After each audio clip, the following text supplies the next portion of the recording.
J.J. Reddick is now officially the fourth coach for the Los Angeles Lakers in 8 years, or many basketball haters out there calling it the LeBrongeless Lakers now, after the NBA draft of the Lakers drafting his son, Bronny James. Um, but before I get into defending J.J. Reddick for the first time ever in my life, I'm going to read a brief article by Bill Plaschke, a famous sports writer. He's also periodically is on the show Around the Horn. That's where he's kind of gotten famous on television. But this is the article that Plaschke just wrote the other day. Lakers' decision to draft Bronny James is a costly move toward chaos. It's historical, it's heartwarming, it's the brightest of headlines for a franchise desperately in need of some good news, but it's not very smart, and for two of the main people involved, it's not very fair. Thus, a wet blanket should be tossed over the Lakers' engineering of the most celebrated 55th pick overall in NBA draft history. Yeah, they did it. Of course they did it. They drafted an untested 19-year-old kid named Bronny James Thursday to unite him with his father, LeBron, in becoming the NBA's first father-son duo. They did it even though Bronny was ignored by virtually every other NBA team with the chance to draft him.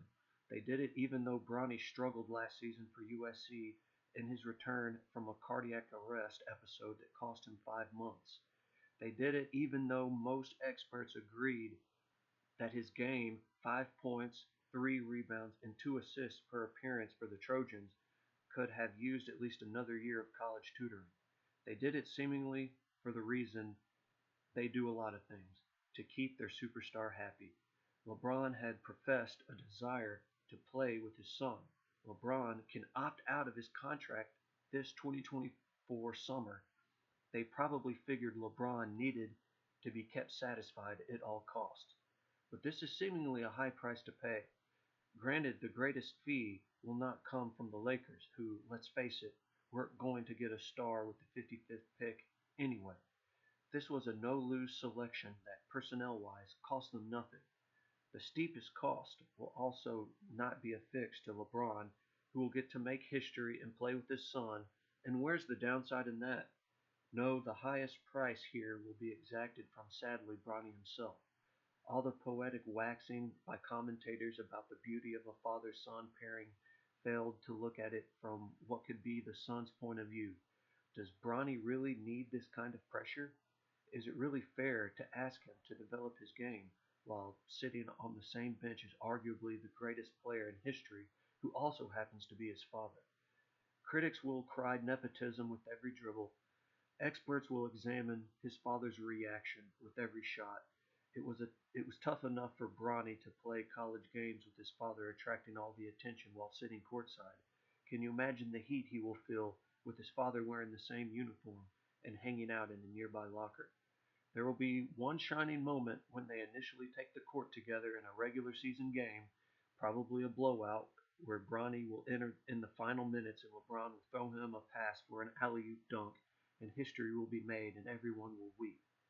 But aside from that photo op, how can playing with his father feel anything to Bronny other than constant controlled chaos? Rare will be the interview where he's not asked about his father. Even rarer will be the accomplishment that isn't judged in relation to his father. Late second-round draft picks are seldom seen and infrequently heard, but because of his proximity to his father, everything Bronny does will be videoed and everything he utters will go viral. This would be one thing if he was a top draft pick and had the game to endure the scrutiny, but he was the fourth from the last pick in the draft, who will essentially still be in basketball school. He just won't be learning on the job, he'll be learning on the fire.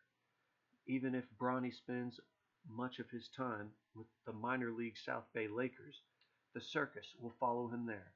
Having bravely overcome a frightening medical challenge, this young man deserves a chance to regain his footing on his own time, in his own space.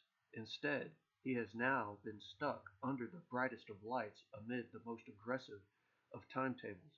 obstacle upon obstacle. And how fair is that?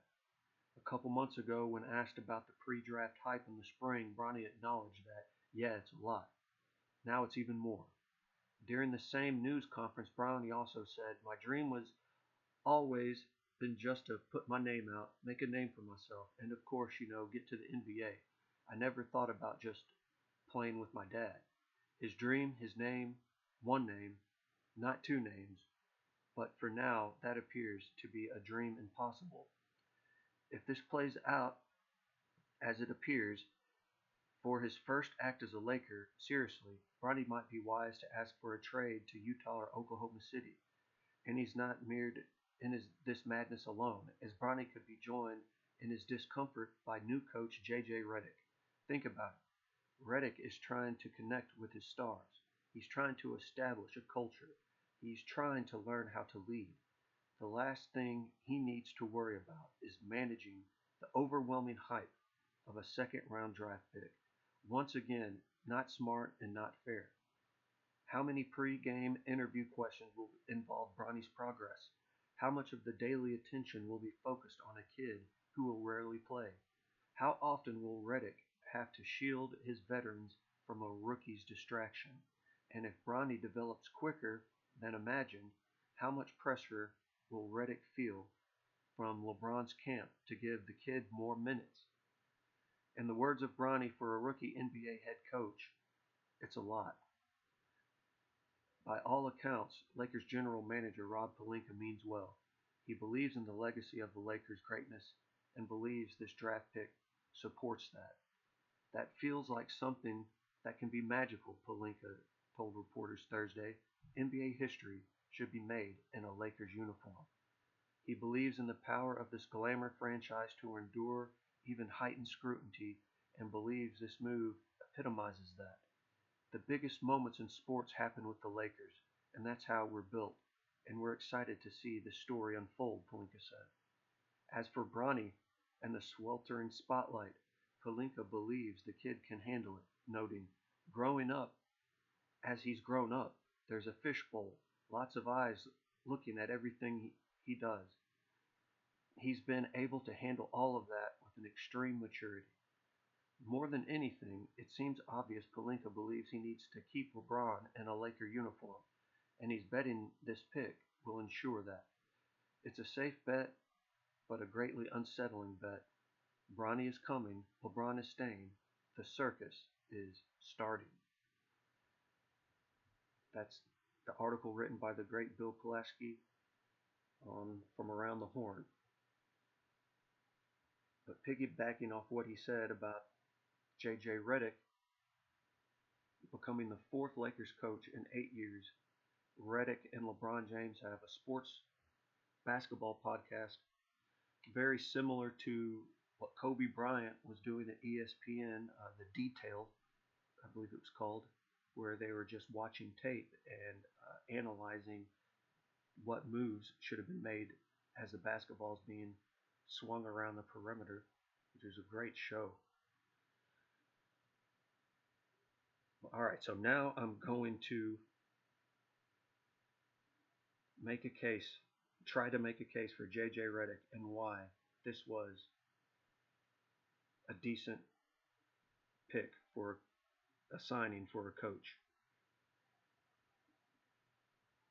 A lot of basketball fans and former players and coaches have been disappointed that the Lakers chose J.J. Reddick, who has no coaching experience, and that many players, former NBA players such as Sam Cassell, a great point guard for the Houston Rockets with the Hakeem Olajuwon when they won in the back-to-back championships in the mid-90s, that he's been an assistant coach around the NBA for over a decade, and he wasn't even given an opportunity to be the coach.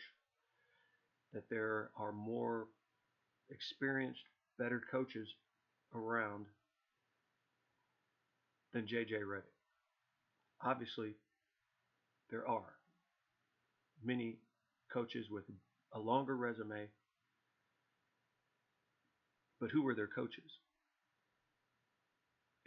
they're, they probably were not coached by the greatest coach in the last 50 years, Mike Krzyzewski. And Mike Krzyzewski, who was the assistant coach on the '92 Dream Team, the head Olympic coach for many Olympics for Team USA, won several championships with Duke, not with J.J. Reddick, but still, he ingrains basketball greatness into his players. Look at all of the sports commentators and coaches today that were coached by Mike Krzyzewski. I mean, the list is long. Um, and even Hurley, the coach who turned down the Lakers job, 70 million, he turned it down. I don't believe he played for Mike Krzyzewski, but I believe his older brother did. So there's another Mike Krzyzewski influence. It wasn't who they initially wanted, but J.J. Reddick has a basketball mind that was formed and molded by Mike Krzyzewski.